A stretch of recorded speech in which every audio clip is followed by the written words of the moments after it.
Hello दोस्तों, स्वागत है आपका मेरे YouTube channel Tiwari education centre में। आज हम पढ़ेंगे क्लास 10th का चैप्टर लाइट का topic refraction through glass slab, Hindi में कांच की आयताकार स्लैब से अपरावर्तन। मैंने इसलिए पिछले वाले वीडियो में अपरावर्तन के बारे में सब कुछ बता दिया था, ठीक है, कि एक मीडियम से दूसरे मीडियम में जाता है तो क्या चेंजेस आते हैं, लाइट कहाँ बेंड होती है, अवे होती है, वो सब बताया था। अब इसमें हम करेंगे कि ग्लास स्लैब के द्वारा क्या रिफ्रैक्शन होते हैं, कैसे होता है। देखो, मानो ये एक रेक्टेंगुलर स्लैब है कांच का, ठीक, इसमें एक इंसिडेंट रे आई। कौन सी रे आई? Incident ray. Incident ray, Hindi में इंसिडेंट रे को बोलते हैं आपतित किरण।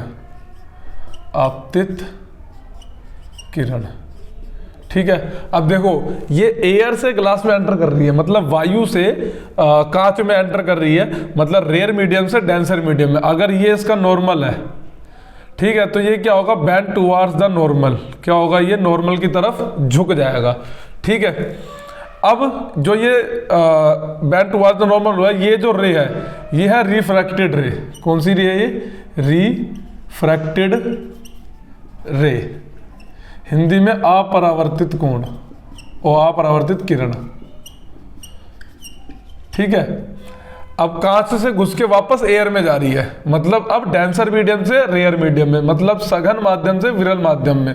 तो मान लो ये नॉर्मल है, तो अब क्या होगा? ये नॉर्मल से दूर भागेगी, ठीक है। इसका रीजन मैंने पिछली वीडियो में बता रखा है कि जब डेंसर से रेयर जाती है तो स्पीड बढ़ जाती है, तो दूर भागती है, और जब रेयर से डेंसर आती है तो स्पीड कम हो जाती है लाइट की, तो नॉर्मल की तरफ झुक जाती है। हिंदी में जब सघन माध्यम से विरल माध्यम में आती है तो प्रकाश की चाल बढ़ जाती है, तो दूर भागती है, और जब वह विरल माध्यम से सघन माध्यम में आती है तो प्रकाश की चाल घट जाती है, तो अभिलंब की तरफ झुक जाती है, ठीक है।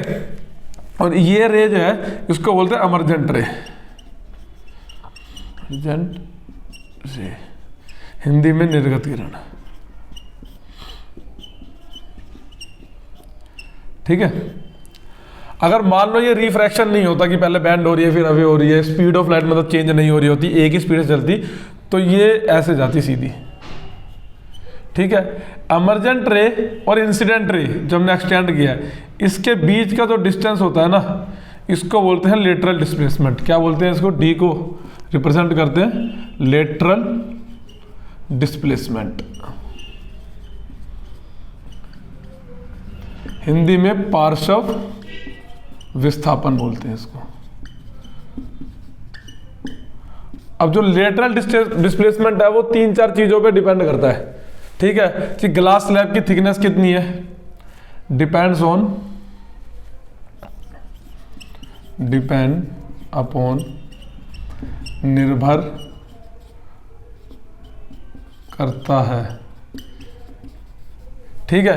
पहला, thickness of glass slab, thickness of glass slab मतलब कांच का जो स्लैब है वो कितना मोटा है, उस पर भी ये डिपेंड करता है कि वो कितना डिस्प्लेसमेंट हुआ है।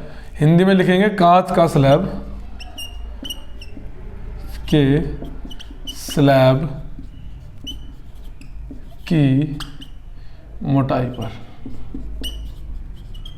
ठीक है। दूसरा किस पर डिपेंड करेगा? ये कितने एंगल से मार रहे हैं, ये जो है ना, ये एंगल ऑफ इंसिडेंस, आपतित कोण, इस पे भी डिपेंड करता है। एंगल ऑफ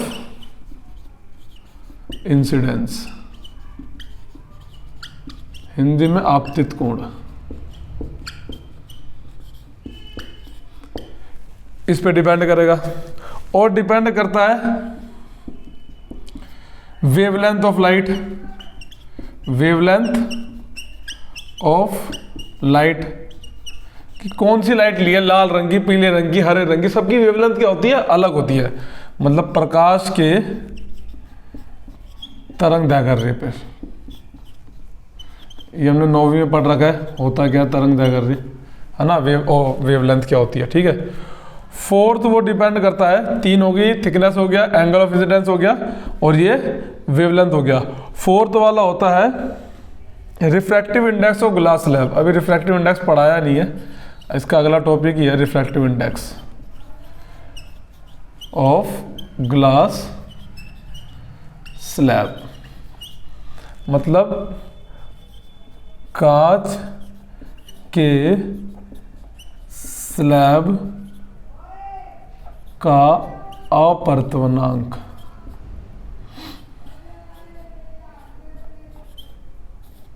ठीक है, इन चार चीजों पर डिपेंड करता है कौन, लेटरल डिस्प्लेसमेंट, थिकनेस पर, स्लैब की रिफ्रैक्टिव इंडेक्स पर, वेवलेंथ ऑफ लाइट पर और एंगल ऑफ इंसिडेंस पे। हिंदी में पार्श्व विस्थापन निर्भर करता है कांच के स्लैब की मोटाई पर, आपतित कोण पर, प्रकाश के तरंग दैर्घ्य पर और कांच के स्लैब के अपवर्तनांक पर। ये है पूरा। ठीक है, इसमें मोस्टली कभी कभी डायग्राम आता है बनाने को, ये पूछ लेगा कि लेटरल डिस्प्लेसमेंट किस पे डिपेंड करता है, ये पूछ लेगा लेटरल डिस्प्लेसमेंट होता क्या है, तो it is a perpendicular distance between the emergent रे एंड इंसिडेंट रे। हिंदी में पूछे कि पार्श्व विस्थापन होता क्या है, तो पार्श्व विस्थापन होता है निर्गत किरण और आपतित किरण के बीच की जो लंबवत दूरी है, ये बात ध्यान है, लंबवत दूरी, उसको बोलते हैं पार्श्व विस्थापन। ठीक है, ये याद कर लेना, इस टॉपिक से 1 नंबर 2 नंबर का क्वेश्चन आता है। अगले में हम पढ़ेंगे लॉज ऑफ रिफ्रैक्शन, उसमें स्नेल का नियम आता है। ठीक, और उसके बाद रिफ्रैक्टिव इंडेक्स होगा, फिर रिफ्रैक्टिव इंडेक्स का जब टॉपिक खत्म होगा तो हम लेंस के बारे में पढ़ेंगे। ठीक है, इसमें कुछ डाउट हो तो कमेंट सेक्शन में मेरे से पूछ लेना, और अगर टॉपिक समझ में आ गया तो प्लीज़ वीडियो को लाइक करें और चैनल को सब्सक्राइब अगर नहीं किया तो प्लीज़ उसको सब्सक्राइब करें। Thank you.